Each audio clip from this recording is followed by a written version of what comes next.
Hey, welcome back to the end game. A few days ago, I broke down exactly how I would draft if I had an early pick 1 through 4 in fantasy football this year. But look, you might not get an early pick. Maybe you're going to get a pick in the middle of the draft. Not my favorite spot, but I have plenty of experience this year drafting from picks 5 through 8. So let's break down exactly how I would draft if I had one of those picks to dominate my league mates in fantasy football in 2024. Now, in that previous video, when I talked about being on the clock in round 1, I mentioned there are other spots in round 1 where I may not go running back early, and this is one of them. But I will say, sometimes in some leagues, in many leagues, honestly, maybe Breece Hall, maybe Bijan Robinson are still here available for you in this spot. So if you do want to go running back with one of these middle picks and Bijan or Breece are on the clock, go ahead, pull the trigger on those guys. They're going to be great, but please don't pull the trigger on any other running backs in these slots because you can still get stud wide receivers like Jamar Chase,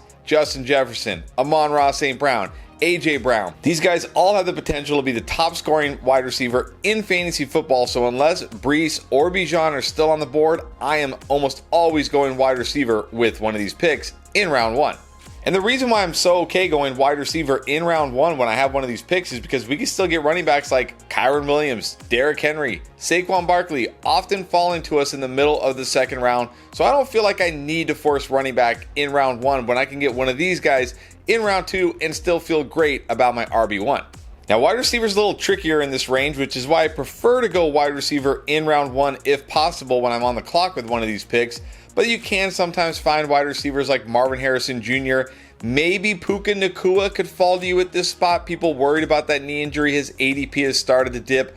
But if not, you're probably going to have to reach a little bit on guys like Chris Olave, Drake London, if you want to go wide receiver in this range. But again, this is why I prefer to take wide receiver in round 1. I can feel good about the running backs I get here in round 2 and feel good about my build through 2 rounds. Now, heading into round 3, if you haven't gotten a running back yet and you're like, hey, I really don't want to go any longer without running back, I do like James Cook here in this range. I think James Cook can be great. This is where I feel like he should be going.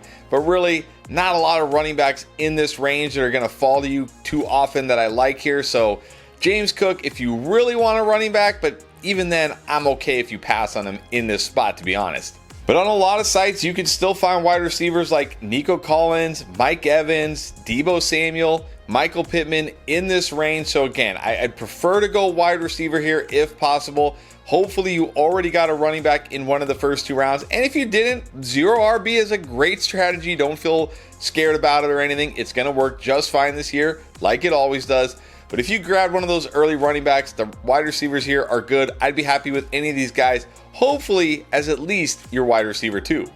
Now, if you get into round 4 and maybe you still need your RB1 or maybe you're looking for that RB2 kind of early in your fantasy drafts, I think Kenneth Walker is a great pick here. I've talked about him recently. It sounds like he's not just going to be the first and second down guy. It sounds like he's really going to be a 3-down back. He's going to catch more passes this year. I'll happily take Kenneth Walker in round 4, but he's really the only running back I want in this range because, as we'll see, you can just wait and get good running backs later in the draft. I don't feel like I have to grab one of these kind of so-so running backs this early. Now, obviously, every site is different, and I tried to go with the guys that are available on most of the sites in this range. So maybe not all these wide receivers will be available here, but on the more common sites like ESPN, Yahoo, and Sleeper in round 4, you can find wide receivers like Jalen Waddle, which seems shocking to me, but if Jalen Waddle is still there, I think he is a smash pick. You can also find DK Metcalf, DJ Moore, Devonta Smith. I really like all of these wide receivers. I think they should be going much higher. So if you get to round 4 and these wide receivers are still on the board, especially if Jalen Waddle is still on the board, grab them. You won't regret it. Now into round 5, and this is where I think you can start to think about tight end and QB because there are still some really good tight ends on the board that I think can be elite, no doubt set and forget tight ends like Trey McBride and Dalton Kincaid. If you can get either of these guys in round 5 as your tight end 1, you should be feeling great. Quarterback here, you're looking at Anthony Richardson is pretty much the only quarterback I really want to grab in this range. I know people are worried about the rushing upside, the injury, but I'll take the risk for a guy who can absolutely be one of the top fantasy quarterbacks this year. If you don't want to go tight end or QB yet, or maybe you get sniped on those guys, there's not really a running back I want to take here. Again, there are some running backs that are fine in this range, but I think there are also running backs that are fine later in the draft. So I don't feel like I need a running back in round 5, but there are definitely some high upside wide receivers here I also like if you don't want tight end or QB.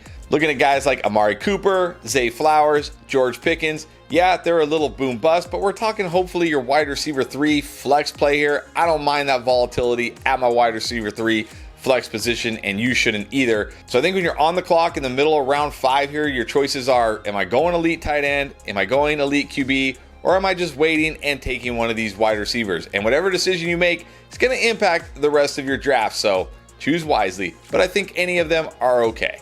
Now in round 6, and this is why I say I think you can just wait on running back. In round 6, you're going to see guys like Ramondre Stevenson, Zamir White quite often going to drop to the middle of round 6. And look, you can get guys like Aaron Jones, Alvin Kamara, Joe Mixon a round earlier, a round or two earlier, but are those running backs going to be significantly better than these guys? I don't think so. I'd rather just wait a round or two and get one of these guys if you're in round 6 looking to take a running back. Not really a lot here for wide receiver, and we're actually going to see that for a while, and this is kind of the theme of drafts this year. Wide receivers go very early, and then you get a lot of good value at running back, and then it kind of balances out towards the end. So this is why I kind of want to have more wide receivers early than late. But if you get to this spot and maybe you did take a elite tight end, maybe you grabbed an even earlier QB, maybe you grabbed a couple running backs, T. Higgins and Tank Dell typically go in this range on the more common sites like ESPN and Yahoo and Sleeper. So if you get in this range and you're like, hey, I only have 1 or 2 wide receivers for some reason, which I hope you don't because you're following this guide, but if you do, these guys should be fine. And even if you don't necessarily need a wide receiver, these guys should both be great anyways in this spot if you want to add to your wide receiver depth. Now, if you haven't gotten an elite tight end yet, there is one guy I do like to target here, although I've been sniped on him so many times this year, it's actually shocking to me. Like, I haven't been able to draft Evan Ingram one time. I have literally been sniped on him in 5 to 6 drafts this year. I don't understand why, but you usually can get Evan Ingram in this range. This is just a guy who's been a top 5 tight end both years in Jacksonville, just a set and forget tight end 1, and you can get him much later than the other tight ends. And then this is a great spot to take your QB if you waited and haven't grabbed a QB by now, because you can still get quarterbacks like Dak Prescott, Jordan Love, Kyler Murray.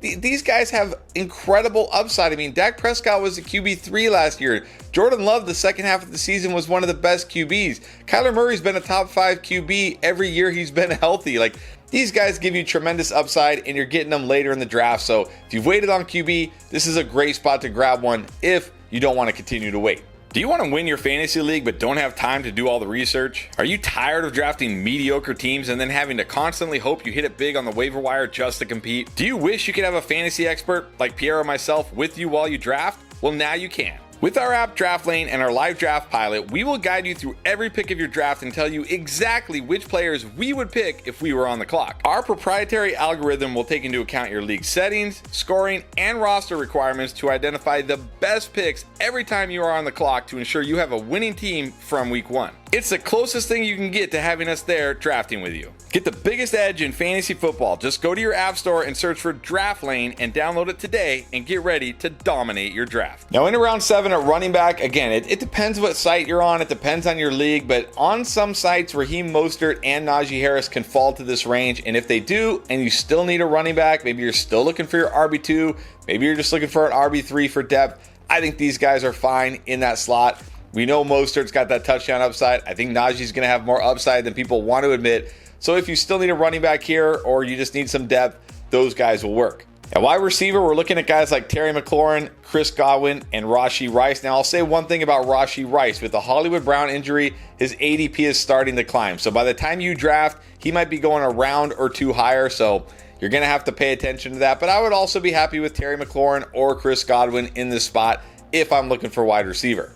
And if you're still looking for tight end, this is a great time to pull the trigger because you can get guys like David Njoku and Jake Ferguson in this range. Both these guys should be fine as like a low-end tight end 1. Look, I think Jake Ferguson might surprise a lot of people this year and be a top 5 tight end in that Dallas offense. So if you're looking for tight end still, this is a great time to pull the trigger.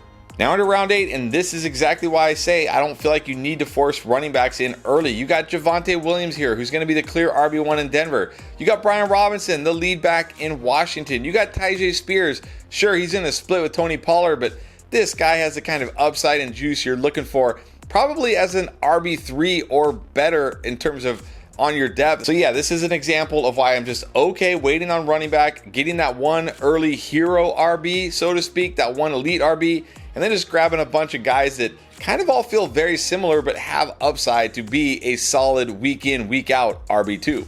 And again, not a lot of wide receivers I like in this range. If Deontay Johnson is still here, I'll happily grab him. If Xavier Worthy is still here, I'll happily grab him. But again, like I said with Rashee Rice, with that Hollywood injury, his ADP is starting to climb. So by the time you draft, he may not be here in this range. But if either of these wide receivers here, I'll go for it. And there's really no tight ends or QBs I like in this range. So if you haven't taken one by now, just keep waiting. Now into round 9, this is the first kind of late round where I don't like any of the running backs here, but I like a lot of running backs round 10 plus. We'll talk about them in a second. So don't feel like you have to force running back here. But there are some good upside wide receivers like Hollywood Brown. Talked about him. His ADP is falling because of that injury, but it doesn't sound like he's going to miss significant time, maybe 2-3 weeks. So I'll happily take the injury discount here. Rookie Romo Dunze, who's looked great in preseason. Caleb Williams has looked great. Jackson Smith and Jigba, who I think can have a year 2 breakout. So if you're looking for depth at wide receiver, or maybe you're still looking for that flex start at wide receiver, these guys will do the trick. And if you've gotten to this range and you still don't have a tight end, Dallas Goedert is fine here. I think Dallas Goedert is being slept on.